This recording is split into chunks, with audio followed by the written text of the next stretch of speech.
Hürmetli vatandaşım, bugünkü leksiyalarına başlayınız. Leksiyada size Radio Rosa, Washington'dan sözleyimiz. Bugünkü sağış kimi 19. yıl, 9. ayının 29. günü. Vaziyet doğrusu bir kelime söz.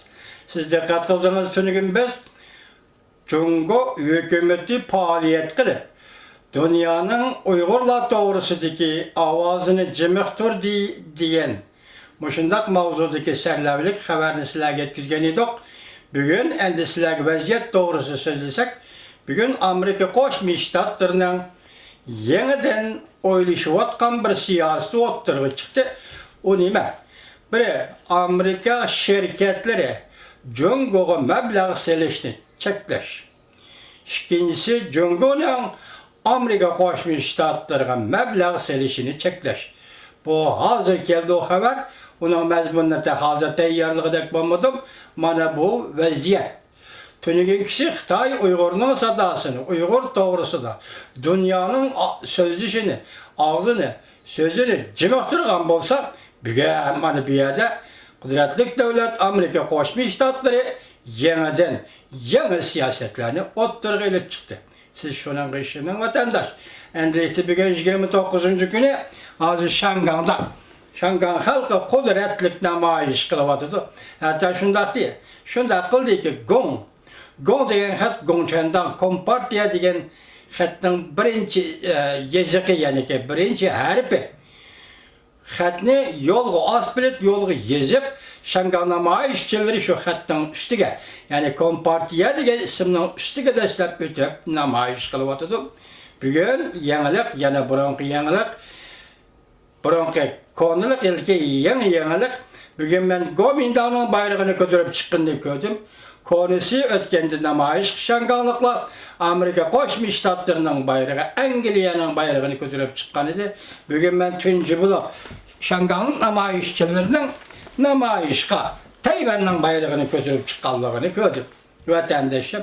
Hem biz bir geldik siyerlerine moşine devir kılgan aldı sözdeyimiz. Mavzumunda. Lühü 10. ayının 10. günü Amerika'da sohbet başlaşka yitip geldi. Xi Jinping'in alaylı vekili bulup sohbetke geldi. Mavzuda haber 9. ayının 28. günü Cungo'ya nazarı torbiyeti ilan kılın. Haber. Bundak başlar.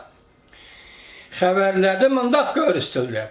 Amerika Cungo yukarı dercilikle Saudi sohbeti 10. ayının 10. günü meydana çıktı. Cungo'nun muavi veziri Liu He, Xi Jinping'in alayda elçi salayeti bilen sohbetke katmıştı. Küzetçiler mundak görsetti. Liu He'nin bu katım yani alayda vekil, alayda elçi salayeti iyi buluşu söhbetten ümitvarlık yüzlenişten signali dep qaraldı. Signali dep qaraldı.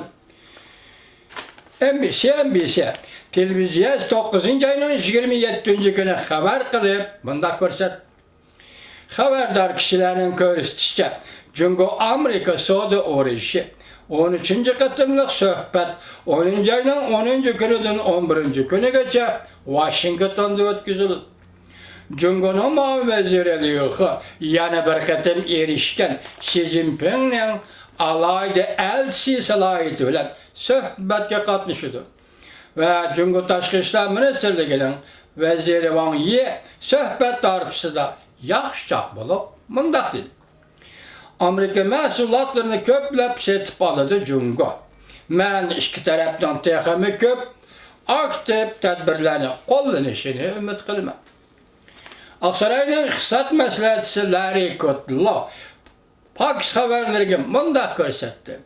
Amerika Cungo'nun bu nöbetlik Saudi sohbetinin keyfiyatı aktif.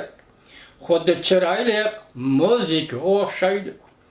Cungo'nun Amerika'dan nokot ve pırçak göç məhsulatını setip elişini karar kılganlığı bu başlanış, belki yaxşı başlanışda.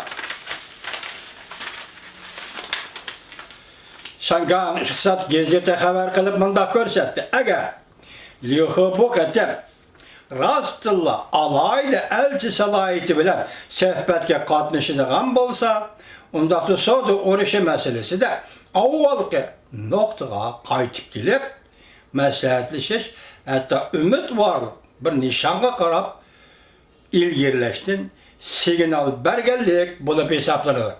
Yani bu alayda elçi degen kalpakını giyip, Reis Xi Jinping'in alayda elçisi degen kalpakını giyip Washington'a söhbət gelse, bu demek söhbət qayerdə toxtab qalğan bolsa, şu yerden başlaşdın signali değil vatıdı vatandaş. Bu gizet kendimi de körsetti. Ötkende eylip berilgan bir kan çıkarttımla söhbətlə, bir buzulup, bir tüzülüp, devamlaşıp geldi. 10. ayda ötküzülüdüğün söhbət ümit var terakki, qarab terakki, kılamdı yok. Yana, közü çişke, doğru kelin. Amerika Huawei şirketi 90 günlük mühlet bilen keçirim bergenti. Bu vakit 11. ayının 19. günü toşudu. Bloomberg haber kılıp bunu görsetti. Amerika Huawei şirketi mühlet berişini yine devamlaştırılmaydı. 5. evlat interneti Huawei'nin üskünelerini işiltivatkan dostlarına gelsek, Amerika belki ahbarattan ortak behrimen buluştu. Üzüp taşlışı mümkün.